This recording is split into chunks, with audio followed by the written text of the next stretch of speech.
100 കപ്പടിച്ചൊരു ചരിത്രമാവില്ലേ? എന്നാ പിന്നെ അടുത്ത സീസണിലൊക്കെ നല്ല നല്ല കണ്ടസ്റ്റൻസ് വരും. നിനക്ക് നാണാവില്ല ഇങ്ങനെയൊക്കെ ചിന്തിക്കാൻ? 100 ജയിച്ചു കഴിഞ്ഞാൽ കേരളത്തിന്റെ ചരിത്രോ അന്ത്യ കേരളത്തിന് വേറെ ചരിത്രങ്ങളൊന്നും ഇല്ലേ?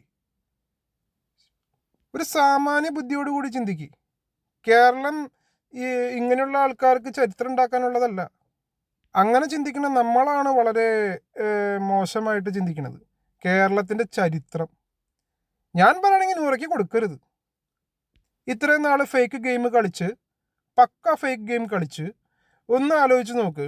ഈ 90, 92, 93 ദിവസങ്ങളിൽ നൂറേം ആദിലേയും അവരൊരു ഫാമിലിയാണെന്നുള്ളത് ഈ എല്ലാവർക്കും അറിയാം. ഇവർ ഇത്രയും ദിവസം ബിഗ് ബോസിൽ നിന്നിട്ട് ഒരുമിച്ച് നിന്നിട്ട് അങ്ങോട്ടും ഇങ്ങോട്ടും സപ്പോർട്ടായിട്ട് നിന്നിട്ട് ലാസ്റ്റ് 100ക്ക് കിട്ടിക്കഴിഞ്ഞാൽ ചരിത്രമാണെന്ന് പുറത്തുള്ള ആൾക്കാർ ചില അവരുടെ കമ്മ്യൂണിറ്റി, അങ്ങനെ തന്നെ വേണം പറയാൻ, അങ്ങനെ അവരുടെ കമ്മ്യൂണിറ്റിയിലുള്ള ആൾക്കാർ പറയുമ്പോൾ ഒന്ന് ആലോചിച്ചു, എന്തൊന്ന് ചരിത്രം? അവരുടെ കമ്മ്യൂണിറ്റി ചരിത്രം ഉണ്ടാക്കാൻ നടക്കണോ? കഷ്ടം. കഴിവുള്ളവർ ജയിക്കട്ടെ, അങ്ങനെ പറയും. അല്ലാണ്ട് ചരിത്രം ഉണ്ടാക്കും എന്നൊക്കെ പറഞ്ഞുകൊണ്ട് ഈ കേരളത്തിലുള്ള ജനങ്ങൾ ചരിത്രത്തിന് സപ്പോർട്ട് ചെയ്തുകൊണ്ടിരിക്കുക. ന്യായമുള്ള ചരിത്രം ഉണ്ടാവണം, ഇല്ലേ വേണ്ട. എന്തിനാ എങ്ങനെ അനാവശ്യമായിട്ടൊരു ചരിത്രം?